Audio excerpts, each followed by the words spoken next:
Hello, everyone. Welcome to our episode of The Beauty of Grey. I am joined by my fabulous co host. Hello, Michelle. Hello. Hello, Jake. Hi. Hi. On today's episode, we want to talk about gatekeeping. And we think it's a very important topic because it happens in a lot of spiritual type practices. And we are going to start with Jake first. Jake, when Mm. you hear the word gatekeeping and it comes up for witchcraft or spirituality, what comes to mind for you? Don't Sure, do it. yes. Do it. I love Do it. it. Be a Girl boss gatekeeper. gatekeep. Use those Um, buzzwords. So, oh my gosh. so gatekeeping, what is it? What's the hubbub with gatekeeping? Um, It's Stop. like, all We've right. Stop. It's not lost it. funny. This is serious stuff. Okay, so Ah, gatekeeping is essentially the holding back of access or privilege or an ability to hold a piece of information or to yeah. conduct a certain practice or to do Mhm. something in a similar way or in the same vein of a tradition. A lot of times people might experience gatekeeping from in class settings, in terms of, when you might be working with somebody who is a teacher figure, Mhm. who it just, puts all these leaps and hurdles in between, the practitioner being able to fly solo, and then also kind of putting parameters around what kind of things that you can do as a practitioner after you're taught, learned, initiated, whatever that might be. Um, Things like development circles. I mean, I hear horror stories every day to the day about development circles, Yeah, and and how you then get booted out as soon as you reach the same level as the teacher. booted out or shamed for Shamed. Yeah. being exceptional, Yeah. Yeah. or having a talent that might supersede somebody that taught you. Hmm. So it comes in all different shapes and sizes. So really a lot of the stuff that I do in my work is to help people find the tools for themselves to really teach themselves, number one, and also find their niche, their cornerstone in the work so that they can kind of take a brave step forward, Hmm. and not feel like that their validity or that their power lies in the permission or lies in the yeah, in the permission of another person or of a group of people. Yeah. I think it's nonsense, um, and I've never been, I mean, coming from somebody who has taught myself everything solely individually in my practice, I've never, learned in a coven, but I think that would be so much fun. Um, Working as a solitary witch, I think that I've just come to trust the power of teaching yourself and releasing yourself to the world and Hmm. learning all those bumps in the road along the way, and how freeing that can be. So a lot of my work is really to help kind of hone in people to Hmm. just be reminded, your community is supposed to be there to uplift you and support you and not, Yes. restrict and wet blanket you. How about you for you, Michelle?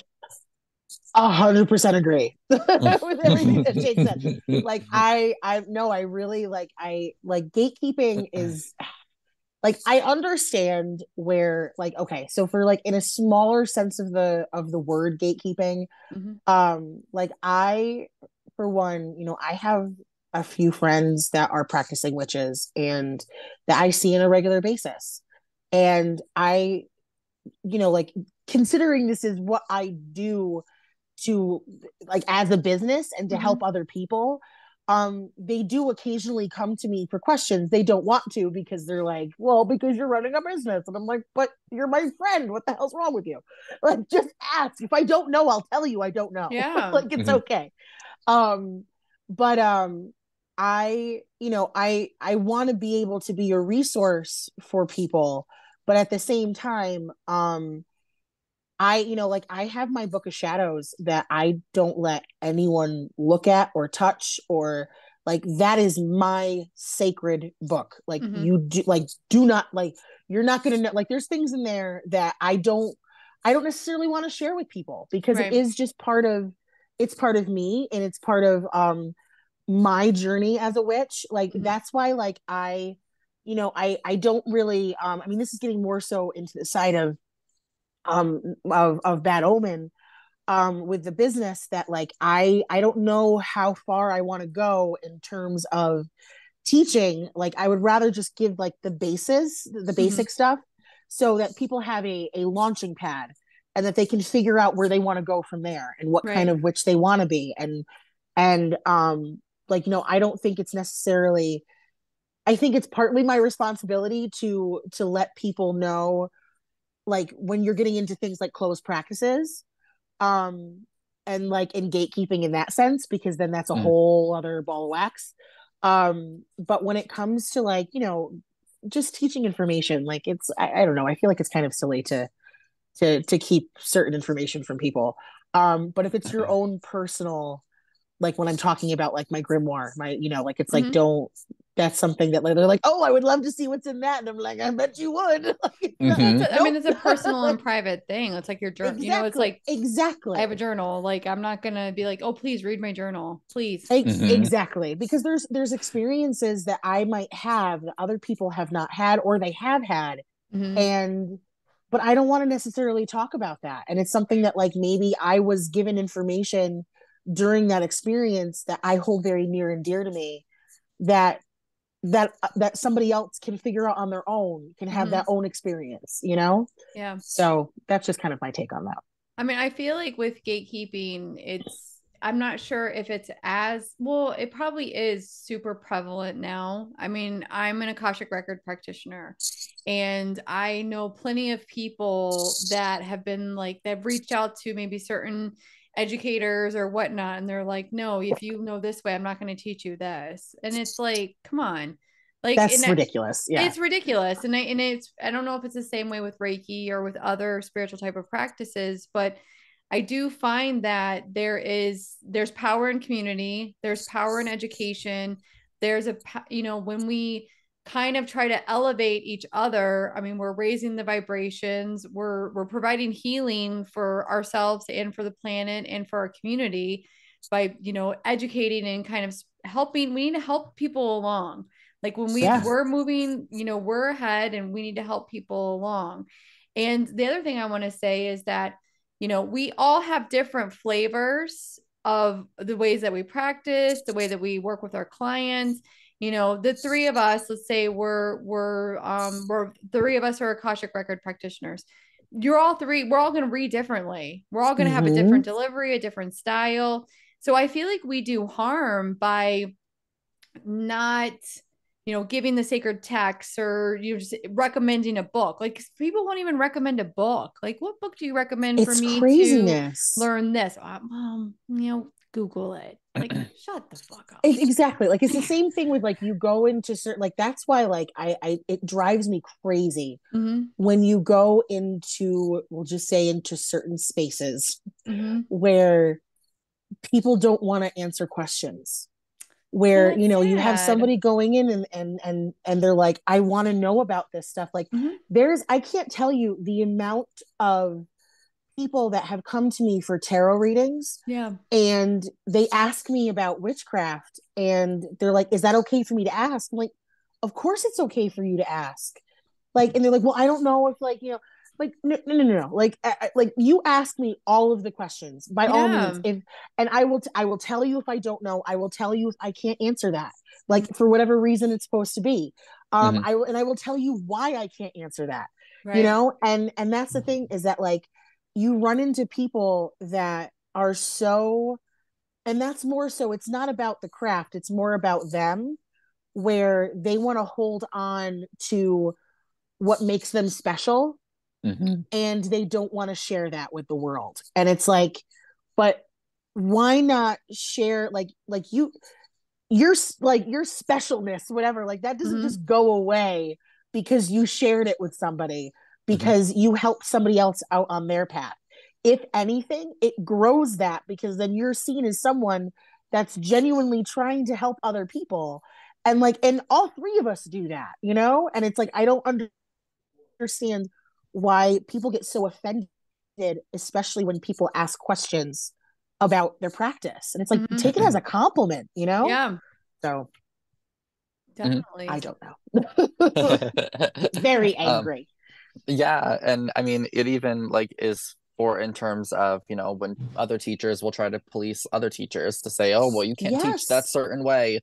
Oh my or goodness. Yes. anything Ugh. really like that. I don't even remember their names, but I was reading an article about they're called mudang, Korean shamans. Mm-hmm. And there Mhm. was a really famous Korean shaman who has been celebrated throughout the years, but had always gotten shit, to be frank, because she had initiated a non-Korean as a mudang. Mm. And so for years that had always kind of been like this looming over that everybody disapproved of, and that person was kind of always thought to be invalid, Mm-hmm. even though they had a teacher that was renowned and respected in several Yeah. ways.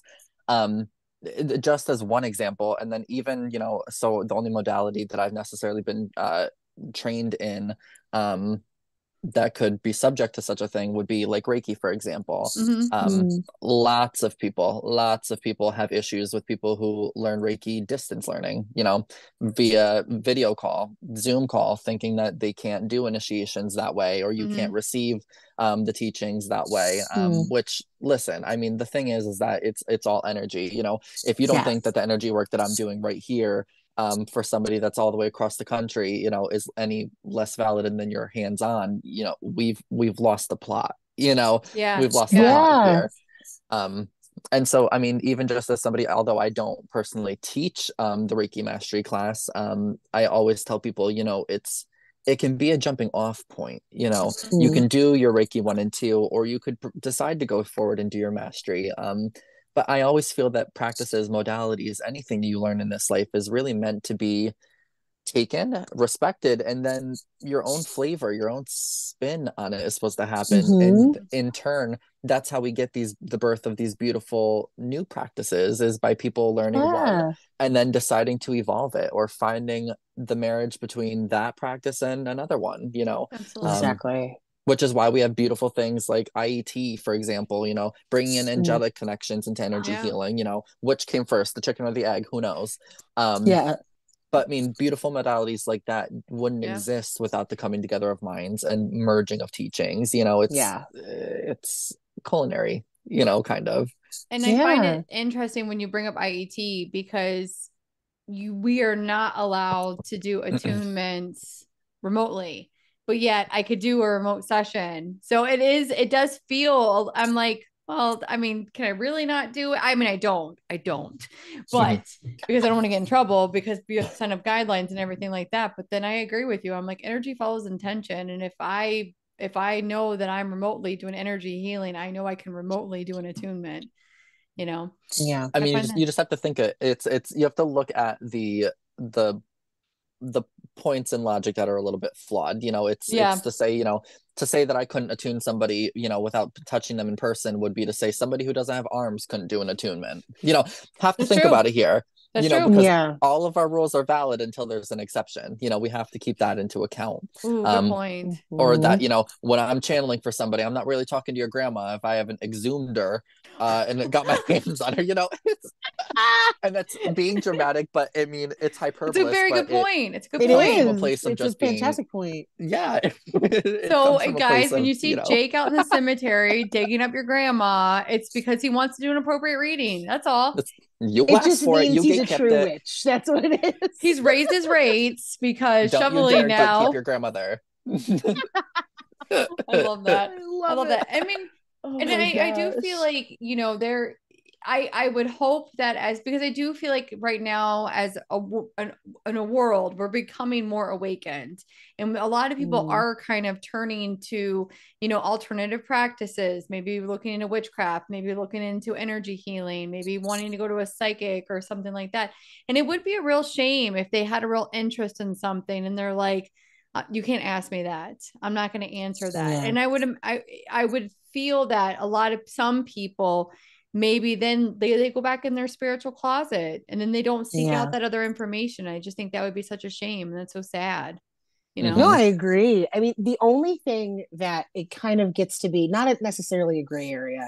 Mm-hmm. I think it's very black and white. And that's the point. Is why I just said it's very black and white.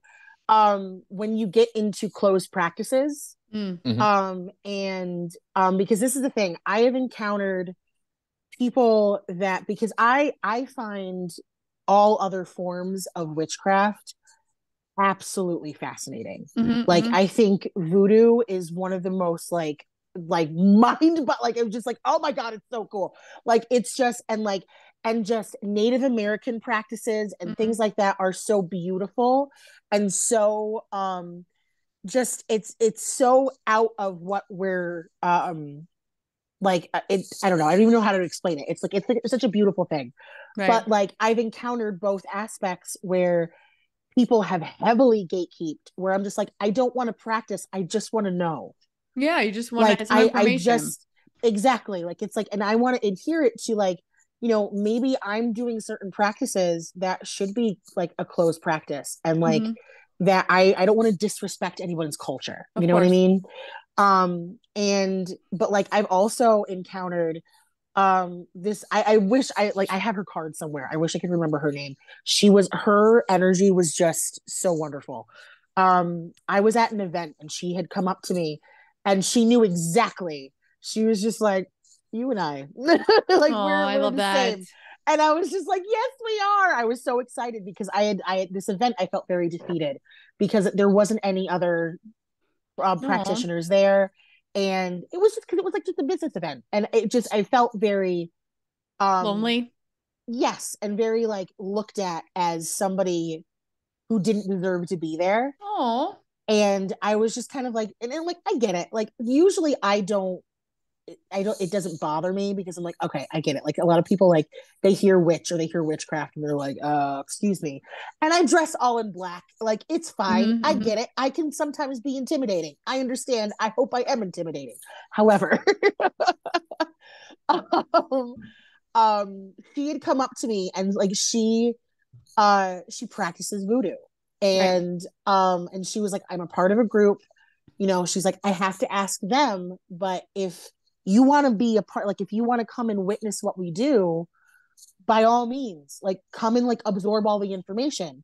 And that was really the first time that I was like, oh, okay, yes, please, that would be amazing to I just want to witness it, I just want to see what happens. Yeah. Like it's so, because it's something that like I don't want to offend anybody, and everyone deserves to have, and that's the thing, that like that's where you get into like that weird kind of area where it doesn't, you don't want to offend anybody, but at the same time you want to know, right? You know, right. So I definitely it hasn't happened yet, but hopefully one day. But yeah, it's that's really like, I feel like people need to be very careful because again, you don't want, like I've been saying, you don't want to offend anybody.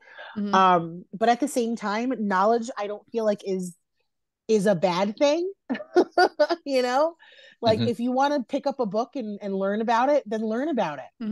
You know, and I feel like, and maybe I'm wrong in saying this, but I feel like people saying no, don't do that because of X, Y, and Z is just a horrible form of gatekeeping. And just kind of like, just because somebody wants to gain some knowledge doesn't mean they're going to go off and practice it, because they're going to be respectful of the culture. Absolutely.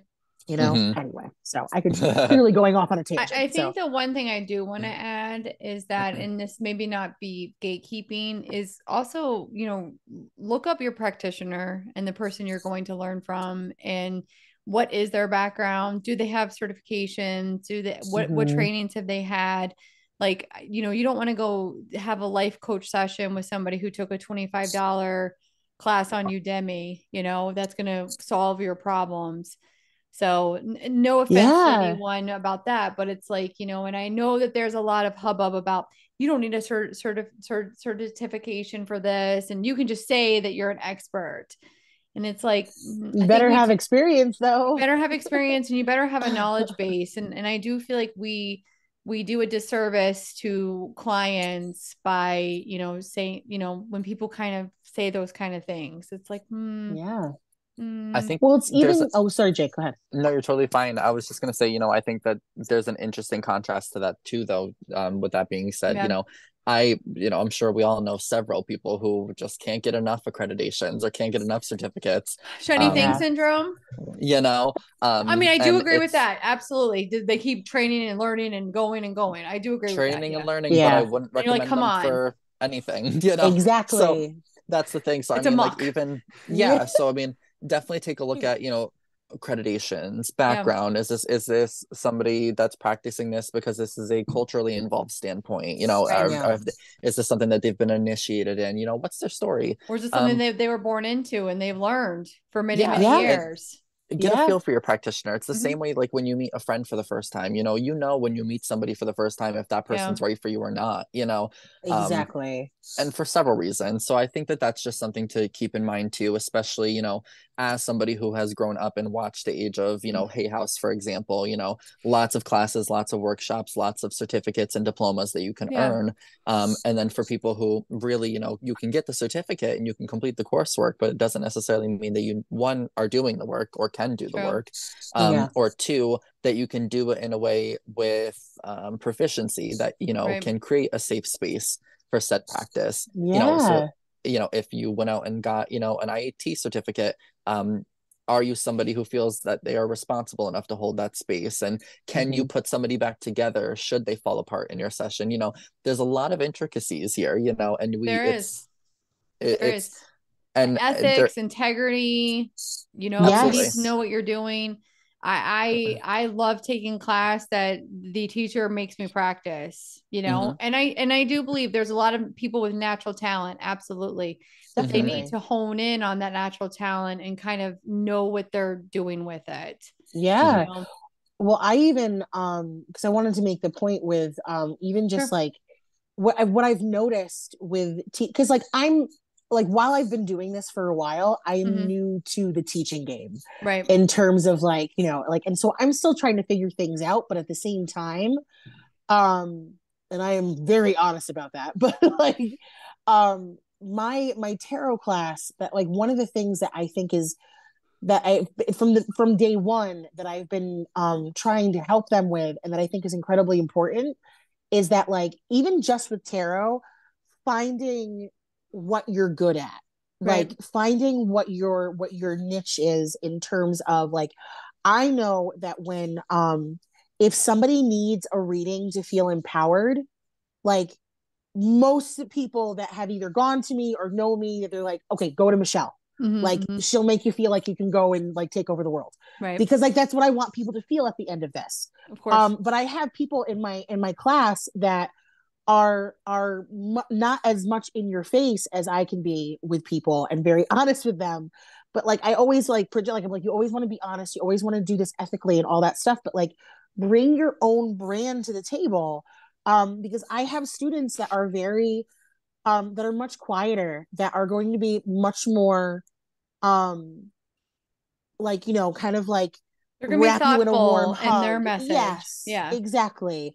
Where it's going to be like, they're going to be a little bit more sweeter, and they're a little bit better at working through maybe relationship stuff, or they're good at I have one student that where she feels like she is finding her voice through tarot in this class, and that's awesome. she wants other people to feel the same way.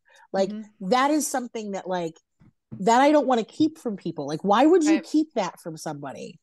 Like why would you keep something so beautiful that somebody can find out about themselves and take it as their own and give it to other people? Like why gatekeep that way? Absolutely. Anything else, Jake and Michelle, that you want to add in about gatekeeping before we wrap this up? No, I'm done speaking. I mean, I will just say what I really often say a lot of my clients and a lot of my workshop sessions, you are never going to get that green light out of the universe that will say you are ready to present whatever body of work that you are looking to present, and that there really is no one person in this world that can give you permission to walk the path that you feel that you are meant to walk, an authentic path that you were called to do. Just because a teacher has told you that you are not skilled or gifted, or just because you feel like you don't have the resources around you, does not mean that you can't find access to that. If you have to outsource and go online, if you have to find somebody remotely, it is what it is. It's okay. Yeah. I want to add to Jake's point. Once you start going down that path and trusting your inner knowledge and your inner will to follow that path, the universe will provide the right teachers, the universe will line up exactly what you need. You just have to be willing to be open to it and willing to say, you know what, this may not be quite what I had in mind, but this is something better. Yeah. So And it will feel right. It will it will definitely feel feel right. right. Absolutely. Yeah. As long And the as other, well, go ahead, Jake. I just think that like the big rule of thumb I think is that if as long as your intentions are prioritizing who you are looking to be Yeah. of service to or Yeah. what you're looking to be of service to, you are Mhm. generally leading in the right direction, you know. Absolutely. Instead of looking to be of service to yourself or instead of looking to have a lucrative business up front Mhm. first, you know, it's Yeah. and of course everybody has different, you know, points of view, but different core beliefs, different yes. core, you know, things that move them forward in life. Mhm. And Definitely. I think to wrap this up in a nice bow, we don't like gatekeeping. Anything else that you guys? So with that, I just like to say, everyone, you have a good evening. Thank you, Michelle. Thank you, Jake, and you guys have a Thank good night. you. Bye. Bye everyone. Good Bye. night. Bye.